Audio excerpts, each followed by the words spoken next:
Strictly speaking, a computed column isn't a view, but it performs a similar function in that a computed column in a table can contain an expression that is not computed until it's displayed in the result set of a select query.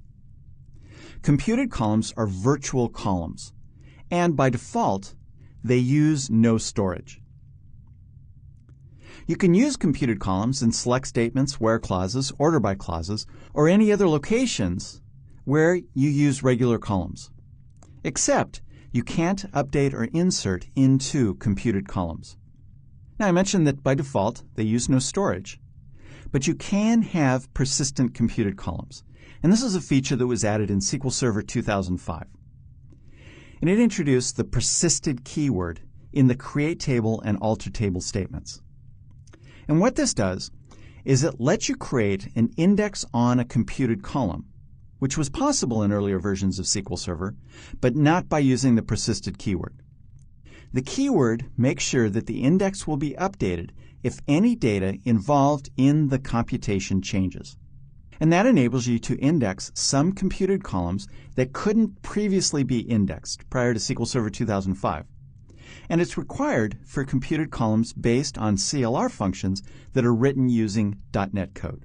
Because what happens is that the data in indexed computed columns is saved to disk in the index. And like other indexes, that can improve the performance of certain select queries. And as usual, it's up to the query processor to decide whether or not to use any available indexes. All right, so let's take a look at how you can create and use a computed column. You can create a computed column using an expression based on other columns in the same table.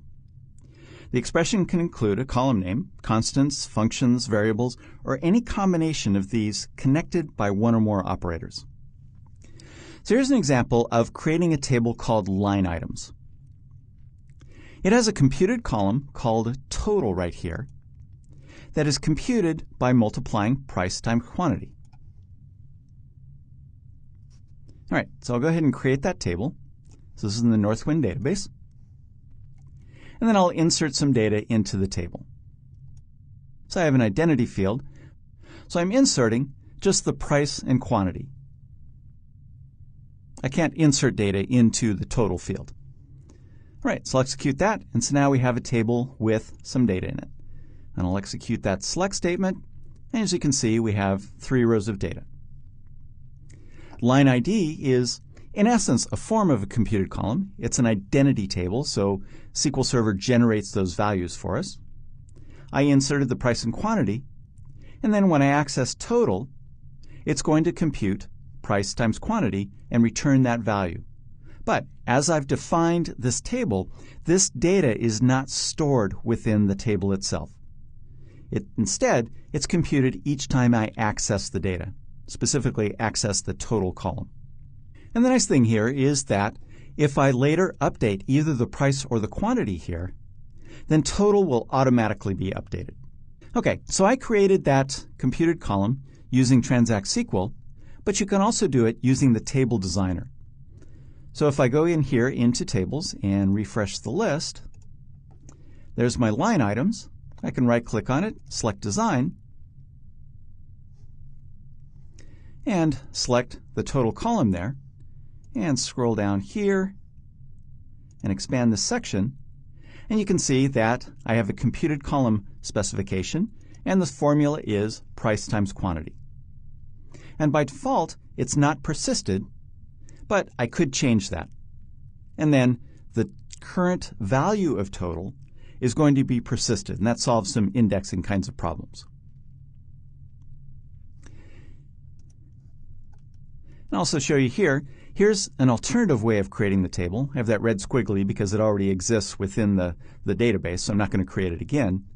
But if I wanted to go ahead and make that total column persisted, I could use that keyword introduced with SQL Server 2005 in order to persist that data to disk. Now let's talk about indexed views. In general, an index in SQL Server is one of the features that can dramatically enhance the performance of a database. because it allows for fast searches and sorting based on one or more fields in a table. Normally, you create one or more indexes directly on a table, which stores the key data as part of the index, which in essence duplicates the subset of table data that makes up the key. The key fields are stored in the table, and they're also stored within the index. And you can also index views, which is both similar to and different from a table index. Index views are often referred to as materialized views because, unlike standard views, the data is materialized or saved on disk. Index views dramatically improve performance for some types of queries, such as those that aggregate many rows. But they're not well suited for data that is updated frequently because of the cost of updating data. So that's not really new to index views. That's an issue with all indexes. But you want to keep in mind and test and see what the impact of indexes are on your system. Okay, so how do index views work? An index view uses a clustered index. Each table in SQL Server can support only one clustered table index because that index determines the order of the physical data storage. But you can have multiple indexed views, each with its own clustered index, representing different views of the data. Since a clustered index represents the physical order of the data, each indexed view has its own physical storage. And then, when a unique clustered index is created on a view, the view is executed and the result set is stored in the database in the same way a table with a clustered index is stored. So this is kind of an interesting, weird corruption of the context of the concept of views, because you're actually saving the data persistently to the database, even though you're using a view. It's saved as part of the indexed view. So that may have implications for the amount of storage that your database takes up. But often, the performance benefits are worth it. Now, index views significantly improve performance on large data sets that have complex aggregations or joins. You can index calculated values, effectively storing the calculation in the database and dynamically maintaining it. SQL Server takes care of keeping it current. This improves performance because dynamically building the result set for each query that references the view can involve very substantial overhead. But with an index view, the calculations are done ahead of time and stored as part of the index. An additional benefit of index views is that SQL Server will use the view index even in queries that don't specifically name the view in the from clause. So this is really nice. Because in other words, if you write a query that selects data directly from the customers table and the orders table, and if an indexed view already exists that returns the same data, SQL Server will use that indexed view instead of retrieving the data directly from the table. So even if you don't use the view directly, you access the data from the tables that's supported by the view, then you get this performance benefit, and it can be a substantial benefit to the performance of your queries. All right, so again, it means that existing queries can benefit from the improved efficiency of retrieving data from the index view. You don't have to rewrite those existing queries, because the query optimizer considers all indexes defined in the database when executing a query, regardless of whether the index was defined on a view or on a base table. If the query optimizer estimates that the indexed view provides the most efficient access mechanism, then the optimizer chooses the index view the same way it chooses indexes defined directly on the base tables. And the optimizer may use the view even when it contains columns that the query doesn't reference, as long as the view offers the most efficient option for covering one or more of the columns specified in the query. Okay, but there are some potential downsides, and these are related to data modifications. Index views add complexity and are harder to maintain than indexes on base tables. Changes to the underlying tables also require that SQL Server keep the index view in sync, which degrades the performance of any data modifications. In essence, you're having to update the data in two different locations, and that just takes additional time. So you should use index views only when the improved speed in retrieving the results outweighs the increased overhead of data modifications. But it means that decision support applications that have large, relatively static data sets are the best candidates for index views. On the other hand, a high-volume transactional application is not a good candidate for using index views. Okay, there are a number of index view requirements, and it's actually quite a long list. But I want to cover a few of the most important requirements. First is that ANSI nulls, that option has to be set to on when you create the base tables that the view references. ANSI nulls and quoted identifier, those options have to be set to on as well when you create the view. And then the view can only reference base tables, not other views. And those tables have to be in the same database and have the same owner as the view.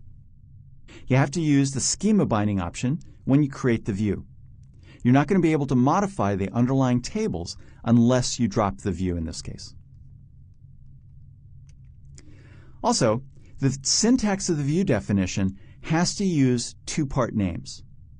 In other words, the schema.object name, sales.products or whatever. You also can't use an asterisk instead of a field list. You have to explicitly state the column names included in the view, and each column can only be used once. That's usually not too much of a limitation. And then using count star is illegal, although you can use count big, just to allow for bigger aggregated values. And then also derived tables and subqueries are illegal, as are outer joins, self joins, union, top, distinct, and row set queries. So you start to get the sense that definition of the views are somewhat restricted when you're using index views. You also can't use aggregated functions, the average, max, min, standard deviation, var, and varp. So that's quite a set of requirements for index views and limitations. You'll definitely want to check out the Create Indexed Views topic in Books Online for more information and the full set of requirements. There's quite a lot to know about these, but it can be worth it for the performance enhancement.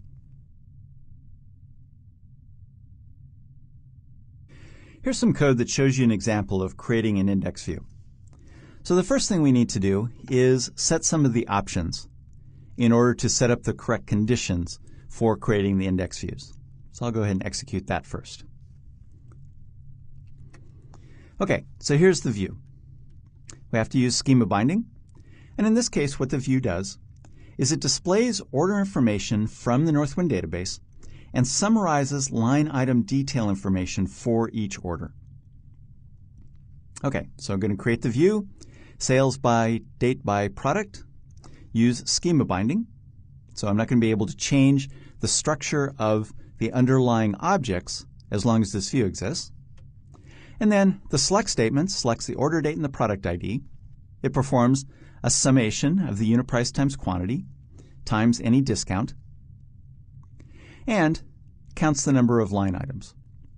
Notice that a typical order is not likely to have nearly infinitely large numbers of line items, but we have to use count big in order to be able to use an index view.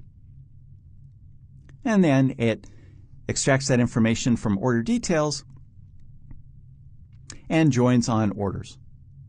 And it groups by order date and product ID because we have aggregates within the select columns. Okay, so I'll create that view and take a look at the data that it returns. Okay, so we have different orders and we have line item counts and total sales and so forth. As you can see, the Northwind customers mostly only order one or two items. Okay, next thing I need to do is create the index on the view. So I'm going to create a unique clustered index, give it a particular name, on that view, and specify the columns that I want to create the index on. So that's similar to creating a regular index. I have to specify which columns I'm going to use.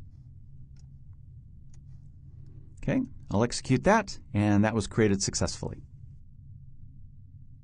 And then here are a couple queries that use that index view. So I'll execute those.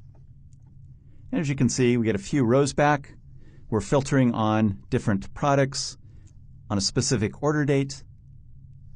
And then another select statement here that is going in and getting the order date and summing various information from the table. So neither of these queries use the index directly. In this case, this one is recreating some of the information that the view does. And same thing here, just returning different kinds of information. But what's interesting here is that if I turn on to include the actual execution plan, execute this again, there's the execution plan. Even though neither of those select statements use the view directly, you can see that it uses that index anyway. You can't really see the full index name there, but that's the name of that index. Once again, that even though these are a couple queries that don't use the view, the query optimizer has looked and seen that there's an index that exists that will improve the performance of these select statements, and so it uses that index.